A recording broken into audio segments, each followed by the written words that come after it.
come in, sir? Yes. Good morning, sir. Good morning. Please visit it. Thank you, sir.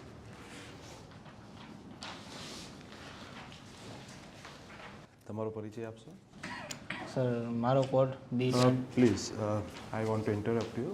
આપણે social distance maintain કરી છે, તમે mask ઉતારવા માંગતા હોય તો થેન્ક યુ. પ્લીઝ. સર મારો કોડ B28 છે. મેં વર્ષ 2017માં બેચલર ઓફ આર્ટ્સ હિન્દી ભાષા સાથે એક્સટર્નલથી પૂર્ણ કરેલ છે.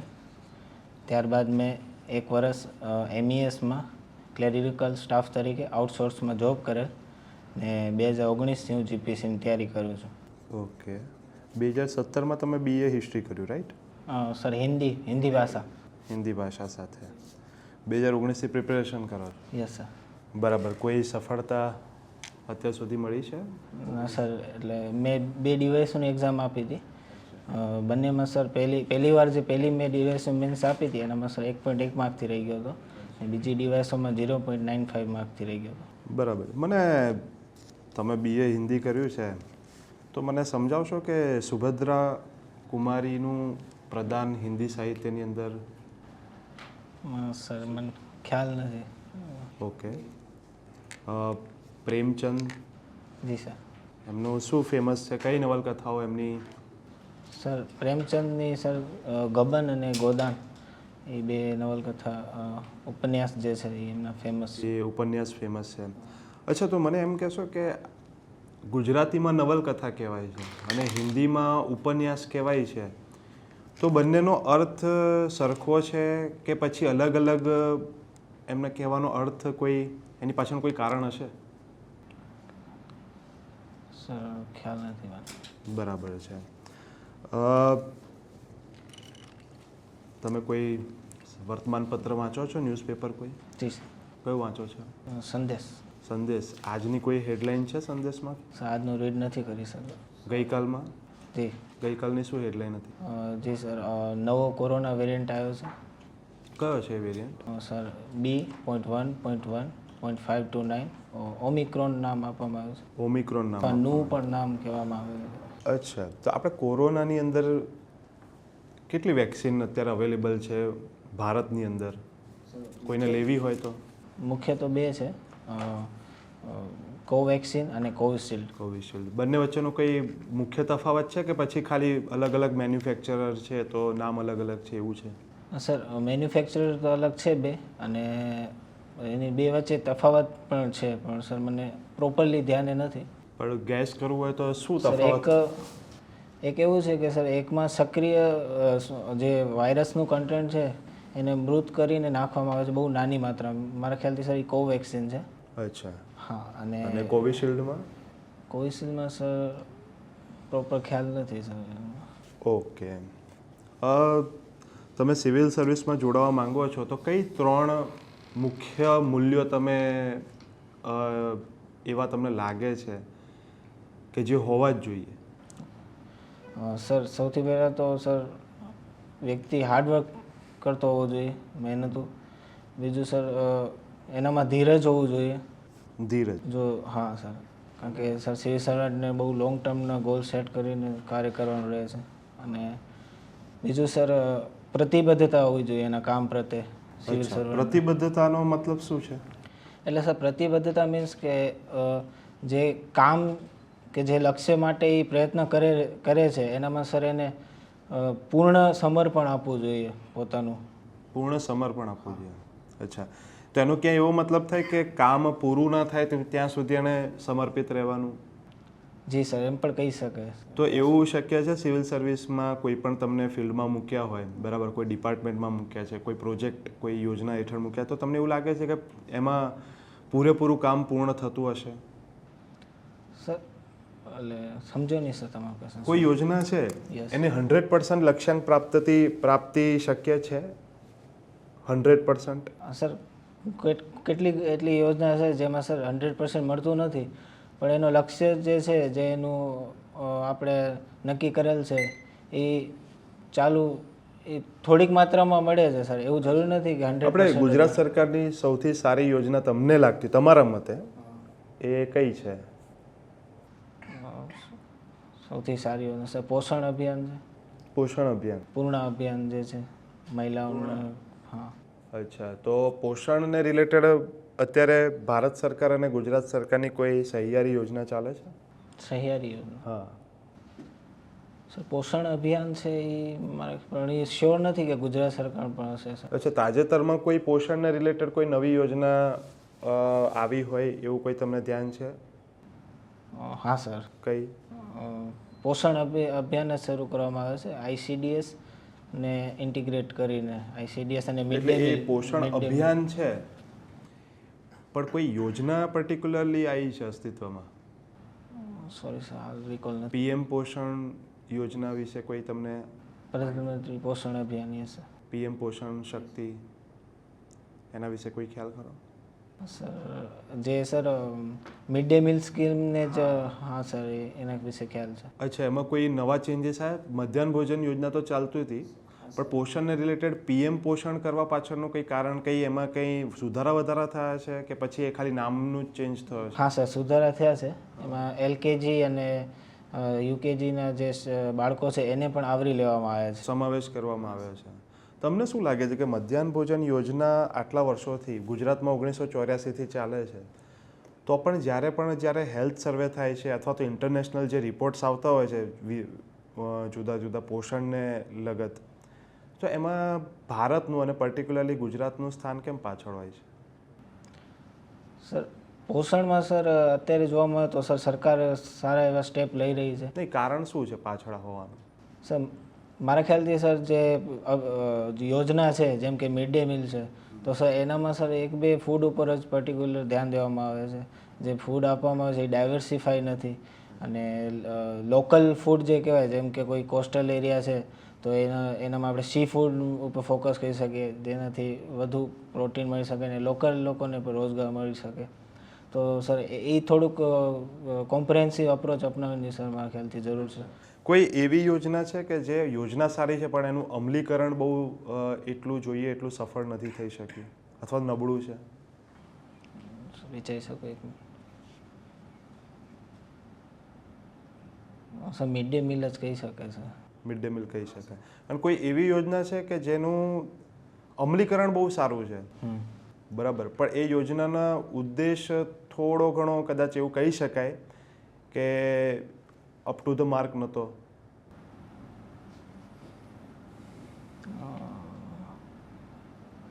સર હાલમાં રેકોર્ડ નથી. Okay sir. ગુજરાતના અંદર અત્યારે સ્થાનિક સ્વરાજની ચૂંટણીનું આયોજન થયું. કેટલા વોર્ડ ઉપર થયું? સર 11,700 ને સમથિંગ છે ગ્રામ પંચાયત, એનામાં ચૂંટણી થવાની છે. પ્રોપર આંકડો ખબર નથી સર. અમુક ન્યૂઝના અંદર એવી બાબતો ચર્ચાના અંદર આવી છે કે ચૂંટણીના અંદર અમુક જગ્યાએ રાજનૈતિક પાર્ટીઓ દ્વારા જે છે એ મતદાન વ્યવહારને પ્રભાવિત કરવાના સંદર્ભમાં ગતિવિધિઓ જોવામાં આવી છે અને એ ક્ષેત્રોના અંદર આ પ્રકારની ગતિવિધિઓ જે છે એ કેટલાક અસામાજિક તત્વો દ્વારા કરાઈ છે. એઝ અ ડેપ્યુટી કલેક્ટર તરીકે તમે કોઈ જિલ્લાના અંદર અપોઇન્ટેડ છો કે જે આ પ્રકારના ગતિવિધિઓ તમને જોવા મળે છે, તો ચૂંટણી અધિકારી તરીકે તમને કયા કયા પાવર્સ મળશે? ઓકે સર આવી રીતે જો મને સમાચાર મળશે કે આવી રીતે કોઈ અસામાજિક, ચૂંટણી અધિકારી તરીકે તમારી સત્તાઓ શું અને એના આધારે પગલાં શું લેશો? ગ્રામ પંચાયત ઇલેક્શનો સર એના વર્ષે મેં રીડ નથી કર્યું હતી પણ સર ગ્રામ પંચાયતમાં એ ડેપ્યુટી કલેક્ટર ઇલેક્શન ઓફિસર તરીકે હોય છે એ ખબર છે સર. સત્તાઓ કઈ ભોગવશો તમે? As a deputy collector sir એ ખ્યાલ નથી ચૂંટણી તો. ઓકે, મતદાન વ્યવહાર એટલે શું? મતદાન વ્યવહાર નથી સર. ભારતના અંદર ચૂંટણીના પ્રકાર કેટલા છે? સર એક તો બેલેટ પેપરથી ચૂંટણી થઈ શકે છે. આપણા સર્વિસ વોટ અને સર ઈવીએમ દ્વારા વોટ આપી શકાય છે. બસ આટલું જ. ઇલેક્ટ્રિક વોટિંગ સિસ્ટમ કે લાયા છે આપણે? ઇલેક્ટ્રિક વોટિંગ સિસ્ટમ સર લાવવાની વાત થઈ હતી, પણ હાલમાં તો લગભગ નથી સર, હું શ્યોર નથી આ બાબત. ભારતના અંદર નોટાનો અધિકાર 2014ના અંદર લગભગ આપવામાં આવ્યો નાગરિકોને. એનાથી શું ફાયદા થાય? સર કોઈ પણ લોકતંત્રમાં સર કોઈ પણ વ્યક્તિને આ નોટાનો અધિકાર હોવો જોઈએ સર. જેમ કે એને કોઈ પણ ઉમેદવારને વોટ નથી આપવો તો સર મારા ખ્યાલથી એ હોવો જોઈએ. નોટાનો અધિકાર આપવો જોઈએ કે રાઇટ ટુ રિજેક્ટ આપવું જોઈએ? સર નોટાનો અધિકાર આપવો જોઈએ સર. Non of the. કેમ રાઇટ ટુ રિજેક્ટ ના આપવું જોઈએ? સર સર જેવી રીતે સર ત્રણ ચાર ઉમેદવાર હોય છે તો સર એનામાંથી એમને નથી આપવું તો સર એ ના પાડે તો એ બેસ્ટ રહે એમ કે નોન ઓફ. રિજેક્ટ આપવો જોઈએ ને? કેમ ના આપવું જોઈએ? રાઇટ ટુ રિજેક્ટ અને નોટા વચ્ચે શું અંતર છે? Sorry sir. ઓકે, તમે શું આર્ટ્સ કર્યું છે? જી સર. શામાંથી? હિન્દી? હિન્દી ભાષા. હિન્દી ભાષા. રાજભાષા અને રાજ્ય ભાષામાં શું અંતર છે? સર રાજભાષા એટલે ઓફિશિયલ લેંગ્વેજ થાય છે, જેમાં રાજ્યો પોતાના રાજ્ય અથવા રાજ્ય કેન્દ્ર વચ્ચે જે કોમ્યુનિકેશન થાય છે તો સર એ ભાષામાં થાય છે. અને રાજ્ય ભાષા એટલે કોઈ રાજ્યની ભાષા કહી શકાય. જેમ કે ગુજરાત છે તો સર એની ગુજરાતી રાજ્ય ભાષા હોઈ શકે. એક રાજ્ય જે છે ગુજરાત, એની કેટલી રાજ્ય ભાષાઓ હોય? સર એટલે રાજ્યની સર સર એવું નક્કી નથી સર, કે એવું કંઈક લખેલું નથી કે કોઈ એક જ ભાષા હોઈ શકે. એટલે એ જે પ્રક્રિયા છે એ દ્વારા એ રાજ્ય ભાષા બનાવી શકે છે. કેટલી પણ? 1, 2, 5, 10 કેટલી બનાવી શકે? સર એ બાબતે ખ્યાલ નથી સર, જોઈ લઈશું. હિન્દી ભાષાના વિકાસ માટે અત્યારે સરકાર શું શું પ્રયત્ન કરી રહી છે? સર હિન્દી ભાષા એક તો વન નેશન વન લેંગ્વેજમાં સર હિન્દી ભાષાનું ગૃહમંત્રીએ આહવાન કર્યું હતું. અને સર બીજો 350B અંતર્ગત સર 350A અંતર્ગત સર હિન્દી ભાષાને વધુ પ્રમોશન આપવા માટે સર કાર્ય કરવાનું કહેવામાં આવ્યું છે સર બંધારણમાં. અને અન્ય સર અમુક એપ છે એને હિન્દી ભાષામાં પણ તમને રાજ્ય જે આપણી હિન્દી ભાષા છે એના વિકાસ માટે સરકારે મોંગોલિયા જોડે કોઈ પ્રયત્ન કર્યા છે? કઈ યાદ છે? સોરી સર, નથી ખ્યાલ. શાસ્ત્રીય ભાષાનો કન્સેપ્ટ શરૂ થયો છે. શાસ્ત્રીય ભાષા ક્લાસિકલ લેંગ્વેજ. ક્લાસિકલ લેંગ્વેજીસ ક્યારથી શરૂ થયો છે અને શું છે એમાં? સર ક્લાસિકલ લેંગ્વેજ એટલે કે સર જે ભાષા ખૂબ જૂની હોય અને જેની સંસ્કૃતિ ખૂબ જ જૂની હોય. કેટલી જૂની પણ? સર જેમ કે સર માપદંડ છે ને? કન્નડ માપદંડ સર મને ખ્યાલ નથી, પણ જેમ કે કન્નડ છે, તેલુગુ છે, તો સંસ્કૃત છે એ સર. તમારા જો ચોઈસ છે, જી સંસ્કૃત આપણી રાજ્ય એટલે કે રાષ્ટ્રીય ભાષા હોવી જોઈએ કે હિન્દી હોવી જોઈએ? બેમાંથી એક ચોઈસ કરો. સર મારા ખ્યાલથી સર કોઈ પણ આપણી રાષ્ટ્રીય ભાષા ન હોવી જોઈએ સર. કેમ? સર કારણ કે સર આપણો દેશ સર વિવિધતામાં એકતા માને છે અને સર આપણો દેશ વિવિધતા ભરી હોવી જોઈએ. વિશ્વના અંદર દરેક દેશની સામાન્યતા કોઈના કોઈ તો નેશનલ લેંગ્વેજ હોય જ છે. અને ભારતે પણ જો આંતરરાષ્ટ્રીય સ્તર ઉપર જે છે એ યુનાઇટેડ નેશન ઓર્ગેનાઇઝેશન કે અન્ય કોઈ સંસ્થાના અંદર પોતાની ભાષાની દાવેદારી કરવી છે તો પહેલાં પોતાના દેશના અંદર એ ભાષાને શું આપવી પડશે? પ્રાથમિકતા આપવી પડશે, બરાબર? નહીં તો વિશ્વની 5 લેંગ્વેજોના અંદર 6ઠ્ઠી લેંગ્વેજ કદી આધાર બનશે જ નહીં. તો એ સ્થિતિના અંદર જો તમારે નિર્ણય લેવાનો જ છે કે હિન્દી હોવી જોઈએ કે સંસ્કૃત હોવી જોઈએ તો તમે શું ચૂઝ કરશો? સર આ બાબતે સર બંધારણ સભામાં પૂર્ણ રીતે ચર્ચા થઈ હતી, જેમાં સર એવું નક્કી કરવામાં આવ્યું હતું કે હિન્દીને ઓફિશિયલ લેંગ્વેજ બનાવવામાં આવે અને ભારતની કોઈ પણ નેશનલ લેંગ્વેજ નહીં હોય. પણ એ તો આઝાદીના 75 વર્ષ થઈ ગયા. આજે જમાનો અલગ છે. સર જો સર મારા મત મુજબ હું કહું તો સર હિન્દીને સર રાષ્ટ્રીય ભાષા ન બનાવવી જોઈએ, કારણ કે સર સંસ્કૃતમાં બનાવવી જોઈએ? ના સર, કોઈને પણ ન બનાવવી જોઈએ. હાલ પૂરતું ન બનાવવું જોઈએ. આગળ ભવિષ્યમાં જો કોઈક પરિસ્થિતિ બદલાય તો, કારણ કે હાલ પણ बीए के बाद आपने जॉब किया है, जी सर। कहाँ किया है और क्या रोल था आपका? सर MES में, मिलिट्री इंजीनियरिंग सर्विस में, आउटसोर्स पे sir, office assistant, clerical time. Okay, क्या क्या सीखा आपने एमईएस में? सर एक तो जो डाक आती है पूरे डिपार्टमेंट की, सर उनका रजिस्ट्रेशन करना और उसको डिस्ट्रीब्यूशन करवाना। और सर जो MES में मंथली इवेंट्स होते हैं पार्टी या, तो सर उसकी पूरी जवाबदारी, ऑफिस ऑर्डर होता है उसका पूरा निकालना। और जो मैं रिक्रूटमेंट डिपार्टमेंट में था, तो सर वहाँ का जो फाइल का जो मैनेजमेंट है, तो सर वो करना। मिलिट्री के लिए आप सिविलियन हैं, जी sir. How they treat you, कैसा ट्रीट करते हैं वो एक मिलिट्री पर्सन को और एक सिविलियन को ऑफिस के अंदर? सर पर्सनली मैं बताऊँ सर, हिंदी में चलेगा? हाँ, हिंदी गुजराती दोनों चले। सर पर्सनली मुझे तो सर बहुत ही 1 साल का जो मेरा एक्सपीरियंस था वो खूब ही अच्छा लगा। और लेकिन सर ऐसा ऑफिस में ऐसे पहले माइंडसेट ऐसा था कि ये सिविलियन है, ये मिलिट्री वाला पर्सन है, तो वो माइंडसेट तो मुझे सर दिखा।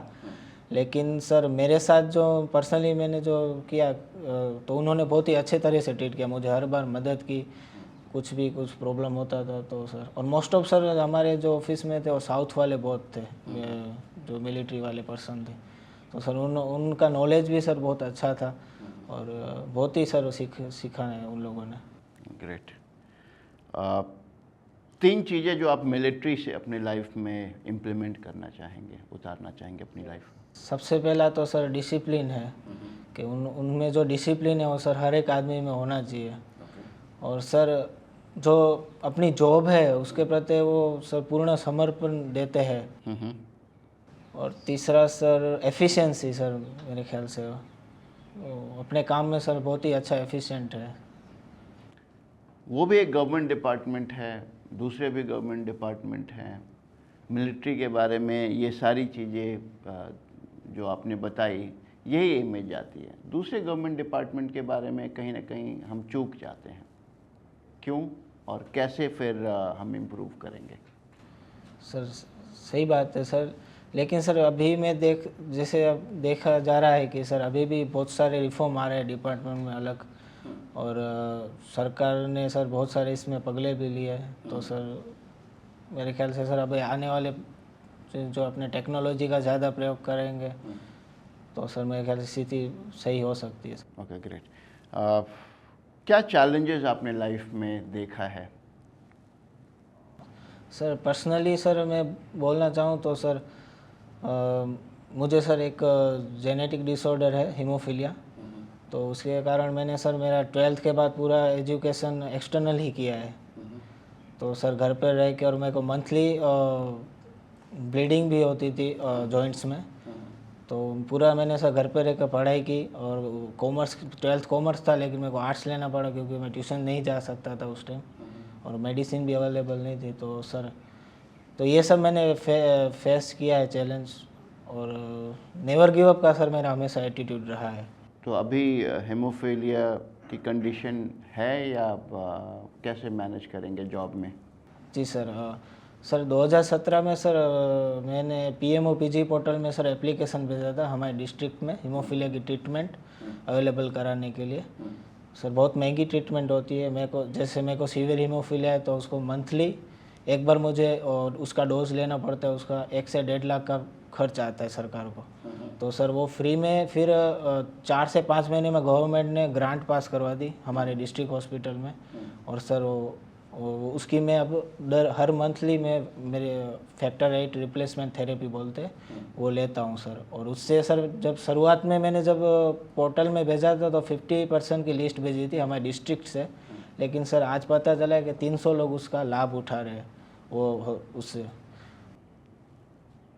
तो आपकी पहल की वजह से 300 लोगों तक बेनिफिट्स पहुँचे? हाँ सर, मैं अकेला इसमें भागीदार नहीं था, मुझे बहुत लोगों ने सपोर्ट भी किया इसमें। तो कह सकते हैं। कितना आसान था ये बेनिफिट अपने एरिया तक पहुंचाना? सर ऐसे तो बहुत ही आसान था, क्योंकि मैंने तो सिर्फ एक कीपैड वाले फ़ोन से सर PMOPG पोर्टल में एप्लीकेशन भेजी। और मुझे तो पता भी नहीं था उसका क्या प्रोसेस है। सिर्फ मेरी इतनी खास इंग्लिश भी नहीं थी, इंग्लिश में पूरा लेटर लिख के और सिर्फ एक PDF अटैच करके भेज दी। और फिर मुझे CDMO के PA से फ़ोन आया कि आपने जो एप्लीकेशन भेजी थी उसकी ग्रांट अप्रूव हो गई है, तो आप एक बार वो साइन कर दो खातरी के लिए। तो सर लेकिन सर वो एक इनिशिएटिव लाना था, वो सर वो बहुत इम्पोर्टेंट था। जो जैसे कि लोगों में इस रेयर डिसीज़ बोलते हैं सर, तो उसके बारे में इतनी जागृति नहीं है।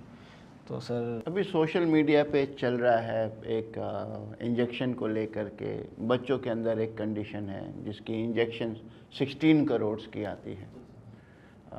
काफ़ी डोनेशन ड्राइव्स चल रहे हैं। आपका क्या ओपिनियन? 16 करोड़ एक छोटे से बच्चे के लिए कितनी लाइफें बदल सकते हैं हम 16 करोड़ में? कितने एंटरप्रेन्योर्स बना सकते हैं? कितने परिवार जो स्ट्रगल कर रहे हैं उन तक पहुंचा सकते हैं? बच्चे तो दूसरे भी हो जाएंगे। सर मेरे ख्याल से सर जो गवर्नमेंट जैसे लास्ट रिसेंटली न्यूज़ में था कि गवर्नमेंट ने भी टैक्स फ्री किया और सर डोनेशन दिया, तो सर मेरे ख्याल से ये सर बहुत ही पॉजिटिव अप्रोच है सर, क्योंकि इससे सर दूसरे लोग भी इंस्पायर होते हैं और दूसरे लोग भी जो सर जैसे अपने देश में आवक की बहुत सारी असमानता है, जैसे 1% लोगों के पास 50% संपत्ति है, तो सर ऐसे लोग जो इंस्पायर होंगे तो वो सर अपनी संपत्ति का भाग सर ऐसे लोगों के हेल्प के लिए करेंगे जो सर जो बट क्या एक भारत में एक लाइफ की कीमत 16 करोड़ हो सकती है? सर लाइफ की कोई कीमत नहीं होती है सर, जिंदगी सर अमूल्य है सर। बट कॉम्पनसेट करते हैं, कोई आर्मी में डेथ हो जाता है उसको कॉम्पनसेट करते हैं, कोई पुलिस में को डेथ हो जाती तो कॉम्पनसेट करते हैं, तो लाइफ की कीमत तो लगती होगी। हाँ सर, लेकिन फिर भी सर ये हेल्प करना सर मेरे ख्याल से अपनी सोसाइटी के लिए बहुत ही बेनिफिशियल है सर, पॉजिटिव। क्या एक वीकनेस है जिसकी वजह से आपको लगता है कि नौकरी आपको नहीं मिलेगी? सर ऐसी मुझे सर कोई वीकनेस नहीं दिख रही है अब तक। तो आप परफेक्ट इंसान हो चुके हैं? सर मैं परफेक्ट नहीं हूँ सर, क्योंकि मेरा हमेशा लर्निंग अप्रोच रहा है सर अभी तक जो मैंने कुछ, क्योंकि ऐसा कोई भी कभी परफेक्ट नहीं आता, वी आर परफेक्टली इम्परफेक्ट है सर। तो सर मेरे ख्याल से परफेक्ट नहीं हूँ, लेकिन सर मैं अपनी जो अपना पूरा 100% दूंगा परफेक्ट बनने के लिए। क्या प्रेफरेंसेस हैं आपके? सर सबसे पहला डेप्यूटी कलेक्टर है, okay assistant commissioner of state tax है, ओके फिर स्टेट टैक्स ऑफिसर है, ओके फिर सर DILR है, ओके। और बस सर अभी इतना याद है। इनकी हिरार्की, इनके कार्य करने का तरीका, क्या जॉब रिस्पॉन्सिबिलिटीज़ होती हैं, पता है आपको? सर थोड़ा पढ़ा है सेल्स टैक्स कमिश्नर का क्या है, असिस्टेंट कमिश्नर का क्या है?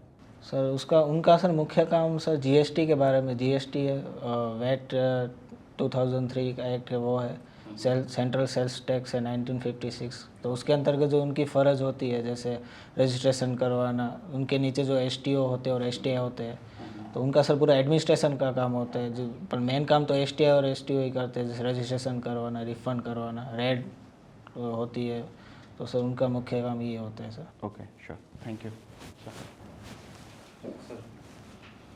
Done. Your interview is over. Thank you sir. अच्छा, कैसा गया आपके हिसाब से? सर शुरुआत में सर थोड़ा ऐसा लगा, थोड़ा ठीक नहीं था, थोड़ा कॉन्फिडेंस में थोड़ा नर्वसनेस था। तो कॉन्फिडेंस के साथ बोलिए, जो भी बोल रहे हैं। ये अगर आपने भी जवाब दिया तो इसमें भी कॉन्फिडेंस तो रहना चाहिए। जी सर। नहीं, मुंह नहीं खोलते आप, क्लैरिटी, ऐसा लगता है कि वर्ड्स आप खा जाएंगे या सेंटेंसेस पूरा नहीं करेंगे, तो उस पर थोड़ा काम करना है। जी सर। रेस्ट अच्छा लगा आपने जो टर्म्स बताए, हेमोफिलिया की कंडीशन बताई, तो ये आपको बताना है। जी सर। ये मैंने क्वेश्चन पूछा, अगर कोई क्वेश्चन नहीं पूछता तो नहीं पता चलता। जी सर। ठीक है, सर तो हम- इसका सर नेगेटिव इम्पैक्ट तो नहीं कोई नेगेटिव इम्पैक्ट नहीं। आप लड़के आगे आए हैं तो उसका क्या नेगेटिव इम्पैक्ट हो सकता है? कोई नहीं हो सकता। आपने पॉजिटिव बताया कि आज से 10 साल पहले ये 1.5 लाख क्या 1500 रुपये लेने के लिए तो चप्पल घिस जाते थे लोगों के। और सर मैं भी जो PM ने सर जो हार्ट सर्जरी की थी एक लड़की की, वहाँ से ही मुझे पता चला, तो सर इससे इंस्पायर होकर मैंने हीमोफीलिया के लिए PM का एड्रेस ढूंढा था, लेकिन मेरे को PMOPG पोर्टल मिल गया था। तो ये बताएंगे ना कि हाउ गवर्नेंस इज चेंजिंग। जब मैंने आपसे क्वेश्चन पूछा कि एक इमेज की बात है, तो ये क्वेश्चन पूछने पे उससे अच्छा आप बताएं कि क्यों आप ज्वाइन करना चाहते हैं, पर्सपेक्टिव बदल गया है। और जब गवर्नमेंट डिपार्टमेंट के पर्सपेक्टिव, उनके काम करने का नज़रिया बदलता है तो पूरा देश बदल जाता है। ठीक है। ठीक है, ગુડ।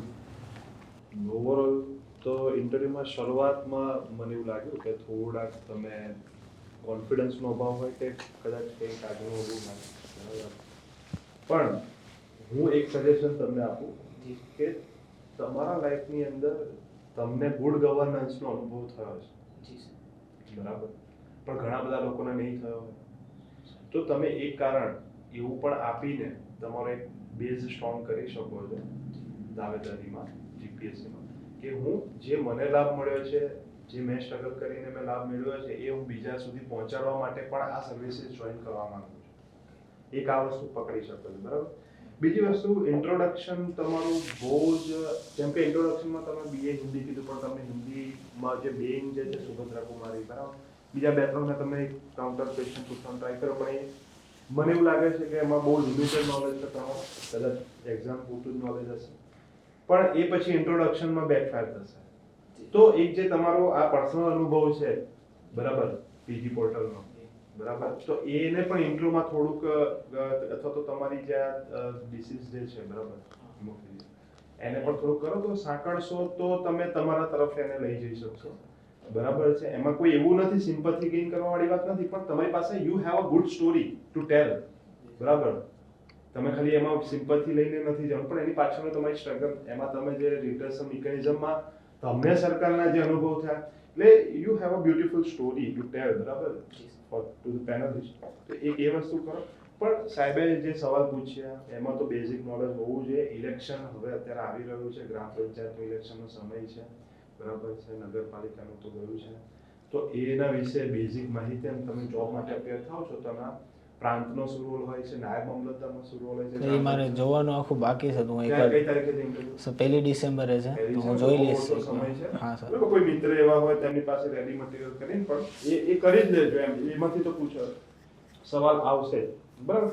બીજું, સાહેબે જે સવાલ પૂછ્યા કે હિન્દી અને બંધારણ ભેગું કરીને પૂછ્યા, પછી તમારો ઓપિનિયન બેઝ પણ 2-3 સવાલ પૂછ્યા, તો હિન્દી માટે તમે એ તૈયારી રાખજો, બરાબર। હિન્દી એટલે થોડોક બર્નિંગ ઇશ્યુ છે, હોમ મિનિસ્ટર તમે કીધું રીતે કે સ્ટેટમેન્ટ આપે, તો એના વિશે સર જે હિન્દી રાષ્ટ્રીય ભાષા, તો સર એનામાં આન્સર બરોબર છે કે ન્યુટ્રલ, કે હમણાં તમારે ચોઈસ કરવાની, તમે ચોઈસ જ નહીં કરી રહ્યા, તમારે ડિસિઝન લેવાનું તો હતું। ભવિષ્યના અંદર કોઈ એવી ઘટના થાય કે જ્યાં એ અને બી બે કન્ડિશન છે, કોઈ નિર્ણય લેવો છે, તો તમે એવું થોડી કહેશો કે ના આમાં તો નહીં નિર્ણય લઉં। એટલે સર મારું કહેવાનો મતલબ એ હતો કે હું હાલ પૂરતો હિન્દી રાષ્ટ્રીय भाषा नहीं रखूँ। उसमें कॉन्स्टिट्यूशन को ले आइए कि कॉन्स्टिट्यूशन ने रिकॉग्नाइज किया है डाइवर्सिटी को, और किसी भी लैंग्वेज को किसी लैंग्वेज से थोपा नहीं जा सकता। बंधारण सभा में बोला था कि अभी नहीं रखना चाहिए, तो सर कभी नहीं होगा। जी sir, this nation can not have a single language, south का पूरा कभी नहीं होगा। पर अगर आपको डिसीजन लेना ही है, मैंने बोला कि नहीं दोनों में से कोई एक चूज करो, जी, तो फिर आपको करना है, तो सर उसमें मुझे एक लेना पड़ेगा और फिर उसका अच्छा सा तर्क क्योंकि लेना वो पड़ेगा। क्वेश्चन आप उसमें बोल सकते हैं कि we can spread awareness about Sanskrit, उसको साइंटिफिक लैंग्वेज बोला गया है, और साउथ के भी लैंग्वेज उससे कनेक्ट होते हैं, but still you have to take your stand कि India should not have a single language. Okay sir, ठीक है। फिर मीन्स आप सब्जेक्टिव नॉलेज में काफ़ी वीक हो। જી સર। સર એટલે મારે સર એવું થાય છે કે જ્યારે ઇન્ટરવ્યૂ હોય છે એટલે થોડું નર્વસનેસ આવી જાય છે ઘણીવાર, તો સર પણ એક બીજી વસ્તુ તમને કહું ઇન જનરલ, કે તમે કંઈ પણ તમને આવડતો હોય ને એ આન્સરમાં બી તમારો કોન્ફિડન્સ ઓછો હોય એવી તમારી સ્પીચ છે। પછી બીજું, તમારી ના બોલવાની જે અભિવ્યક્તિની સ્ટાઇલ છે એ થોડી નકારાત્મક છે। ઓકે, તમે એવું કહી દીધું કે સર નથી આવડતું, અથવા આનું મારા સંદર્ભમાં નહીં ખબર, એમ એ રીતે નહીં, સર અત્યારે હું આ મુદ્દા ઉપર કોઈ નિર્ણય લેવા નથી માગતો, તો અભિવ્યક્તિનું જે સ્વરૂપ છે એને શું કરો, થોડું પોઝિટિવ કરી નાખો, બરાબર। બાકી તમારે એડમિનિસ્ટ્રેટિવ અને પોલીસ ડિપાર્ટમેન્ટ વાંચી લેજો, અને કરંટ અફેર્સ વાંચજો। જેમ કે સર મારે પોલીસ, મોંગોલિયાઈ કંજૂર, ઓકે, જે અત્યારે હિન્દીના વિકાસ માટે આપણે મોંગોલિયા જોડે કરી રહ્યા છે, બરાબર, તો એ ચર્ચામાં છે। બાકી તમારો અપિયરન્સ સારો છે પણ હેર કટિંગ કરાવી લેજો આગળથી. हेयर कटिंग अंडर शर्ट नहीं है, શર્ટ शर्ट के अंदर कुछ नहीं નથી અને पहना બીજું આટલું પાતળું કાપડ પહેરીને ના જતા. ના હું સર ઇનર પહેરીને જઈશ. ઇનર અને થોડું થીક કાપડ. હા સર આ તો નથી, બીજો પહેરવાનો છું. હા એટલે પણ એ કાપડ એનું જોઈ લેજો એક વખત, બરાબર. પછી બોડી લેંગ્વેજ સારી છે, જી બરાબર, પણ તોય એમાં થોડું ગ્રૂમિંગ અથવા થોડું તમારા ફેસ ઉપર એનર્જીનો અભાવ છે. કેમ એવું છે?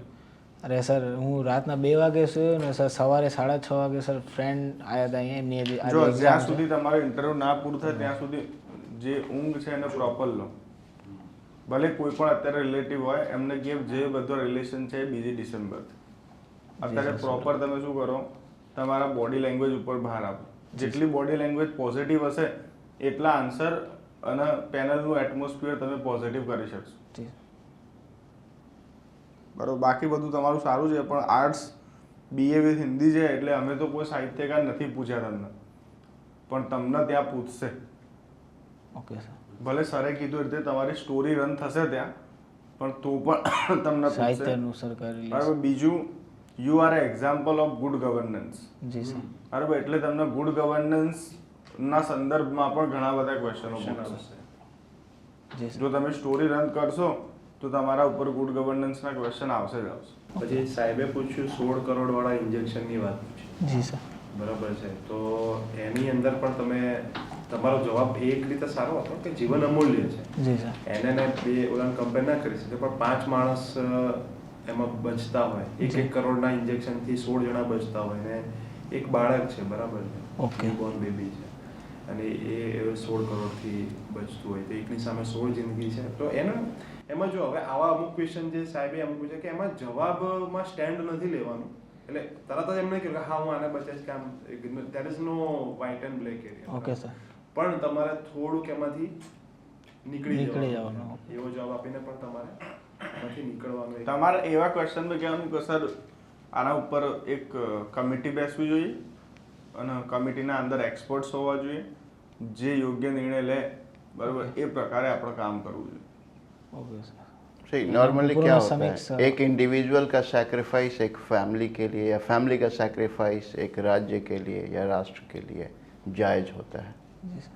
ठीक है. So one is always less than cumulative force. Okay, Good. Best of luck. Thank you sir.